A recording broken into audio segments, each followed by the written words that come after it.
Thank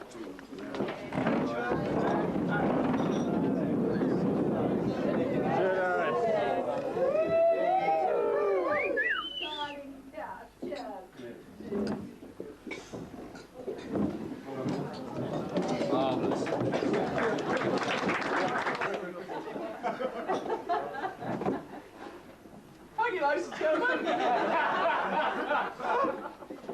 I'm very pleased to be here today. As you can see, I'm a bit nervous, and I'll tell you why in a minute. I'd like to thank first Richard for asking me to be his best man today. He did actually ask a few people before me. Get ready for it, Stu. He actually asked Bruce Forsyth. Excuse me, you're not going to go through all that, are you? That's what we said. No, it's War and Peace. You broke up. He did ask Bruce Forsyth, but he couldn't be here today because unfortunately Bruce was at the birth of his future wife.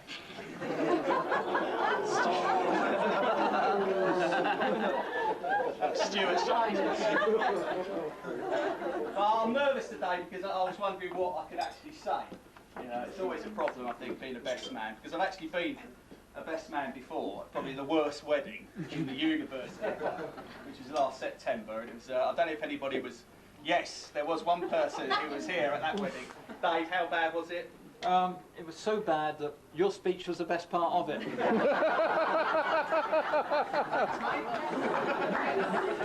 Cheers, mate.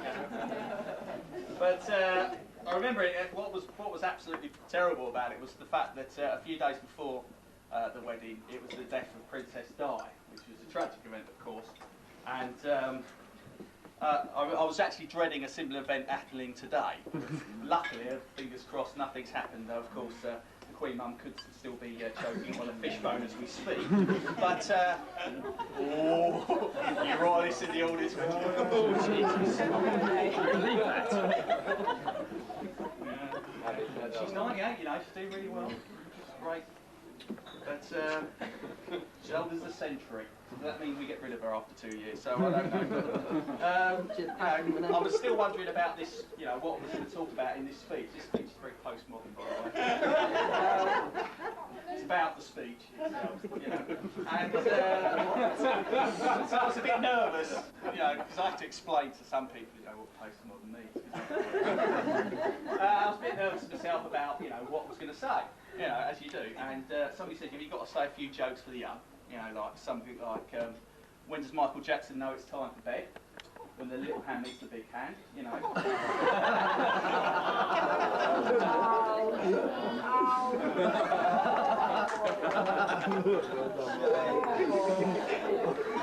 And some jokes for the older people in the audience, but I couldn't think of any of them. But I'm sure if Arthur Astley was here today, he'd be legless with the rest of us. And,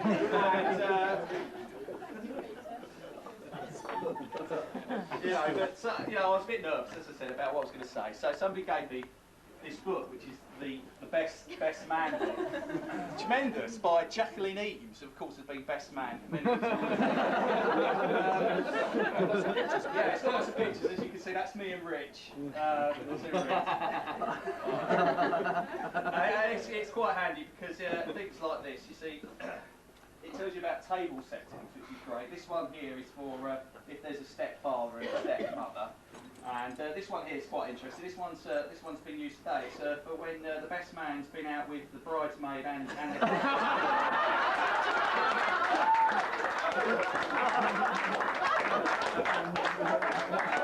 why I'm here.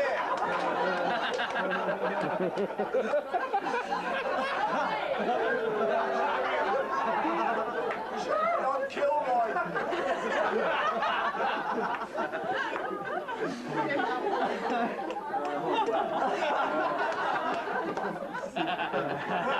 But it also says in this book about all things in the best man's speech you're not actually supposed to talk about. Which we've already done. I can go. So references, it says here, it's marvellous. I'll just have to read the back to you because it says, are you the best man for the job?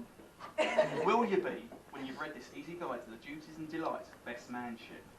And it says at the back, you know, once you've done all this, they'll remember you for your gratitude and respect. So it says here, so references to honeymoons, wedding nights, any previous marriages or liaisons, future families, sex and the like are out. However tempted you may be, never mention all the hundreds of girlfriends who have figured in the groom's life. Yeah, that got... It's just said you're not allowed to talk about sex, drugs, rock and roll, maybe getting into trouble with the police, which I'm sure Richard's never done. Or maybe, I don't know. Anything like that really, which I was stumped for anything to say, you know. This is what you're supposed to do in a traditional wedding, you know. So I was a bit flummoxed. I'll go back to my index cards now. This is, you know, what's supposed to happen at a traditional wedding. So I was a bit stumped to, you know, to know what to say. However, Salvation came last Friday. I think we were in some seedy kebab bar down Tottenham Court Road. Well, I think we were after a few, you know. Shots. No. That comes later. And I had having this conversation with Richard. Well, I was trying to have a conversation with Richard. Richard was a bit drunk, and I think the conversation something went a bit like this. Because you know, Richard, me to Richard. You know, Richard, that I'm supposed to speak last to thank you after you toasted the bride. Don't want to do it that way. Don't want to do it that way. Yeah, but you know, you're supposed to speak. No. I want to speak last. I want to speak last. All right, mate. Speak last. No. I want to speak last. Yeah, all right, mate. You know, but it's just traditional, you know, for you to speak before me. No, there's nothing traditional about this wedding. There's nothing traditional about this wedding, mate. All right, fair enough. No, there's nothing traditional about this wedding. So it went on for about 15 minutes, you know, clock ears, like that. And I basically said to him, well, he doesn't want a traditional wedding, so this basically means that's out the window, doesn't it? Okay? That is no more. Okay, all right then. So which way could I celebrate Richard getting married in the most untraditional way? And of course, that's in song. Let's get my guitar. You've got those as well.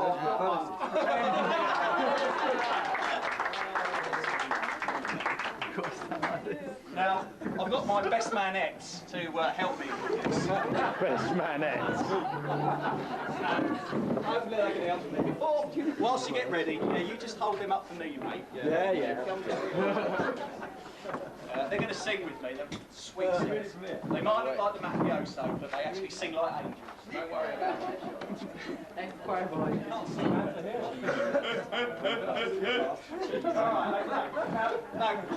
no, you don't do that because I'm going to come over there in a minute. Just one time and I can boss you around. Okay, so now before. I feel like Ralph Harris. Have we got it yet? Well, I hope not.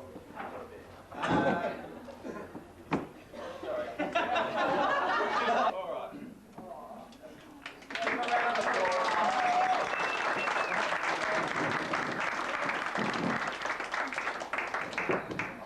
Okay, boys. You're looking nervous, and you're nervous than I am. But you just hold it down there, baby. All right. Now, I'm going to show you. I'm going to go through. It's got a chorus, you all got to sing along, at the back, at the front, stage right, stage left. Alright. Okay.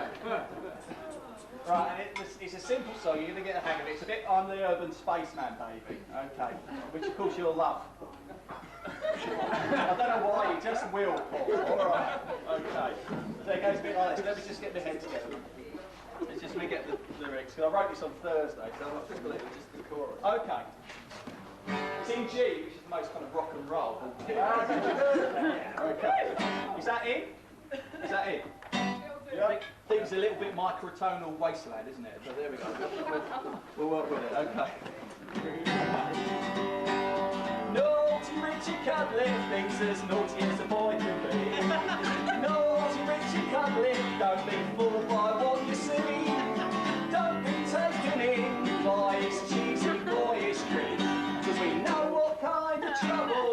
didn't get his fingers in. Really easy. So I think we should all have a sing through and try it once for ourselves. So here we go, it's in G. Right. Here we go. 1, 2, 3, 4. Naughty Richard Cutlet, he's as naughty as a boy can be. Naughty Richard Cutlet, don't be fooled by what you see. Don't be taken in by his cheesy boyish grin. We know what kind of trouble it can get his fingers in. Oh, yeah. A bit premature there. Yeah, sorry. That doesn't matter. Okay, first verse, here we go. So you come in when I give you the nod. All right, here we go.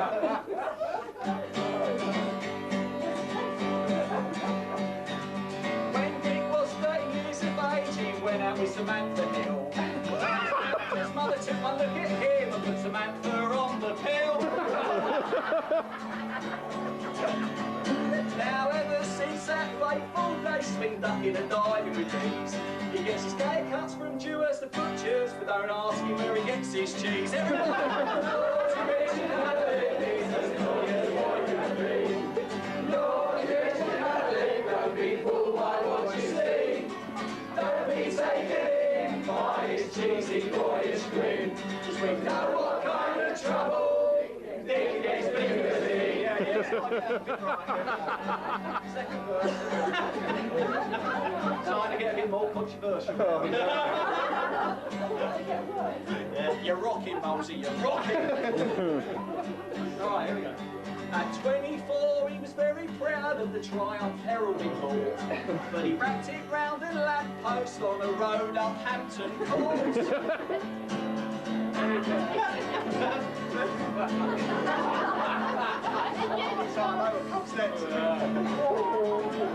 Then a policeman came, took his detail down and put him in a cell, because naughty Richard Cutlet had been drinking and driving as well. Right, here we go.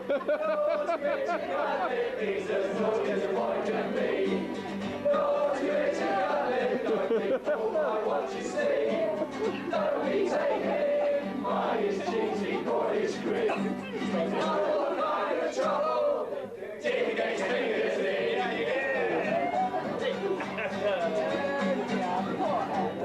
Now really controversial. It's alright, there's another verse after this.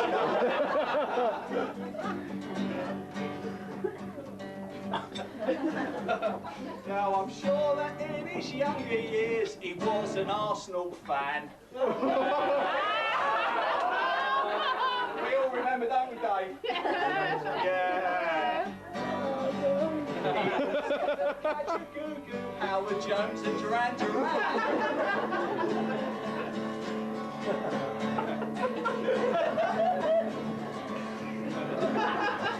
Now he gambled. Now he gets in fights at Chelsea and he gambles on the docks. He was caught in the Rains Park Tavern with some Charlie in the box. So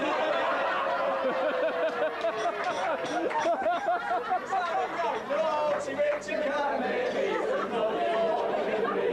Naughty Richard Cutlet, don't be fooled by what you see. Don't be taken in by his cheesy boyish grin. Cause we know what kind of trouble Dick gets fingers in. Yeah. Last verse. This is about the stag do, mate. But of course nothing happened. Alright, here we go. I've got to get the composure back here. It's scansion right, you know. Alright, here we go. Now, last week at the stag do, he went to the Metropolis bar, where the men wear pervy faces and the women don't wear their bras. Now we bought a dance for Richard and he took it in his stride. The lap dance cost a tenner, the hand shanny a 25. Naughty Richard Cutlet, he's as naughty as a boy can be. Naughty Richard Cutlet, don't be fooled by what you see. Don't be taken in by his his boyish grin. 'Cause we know what guy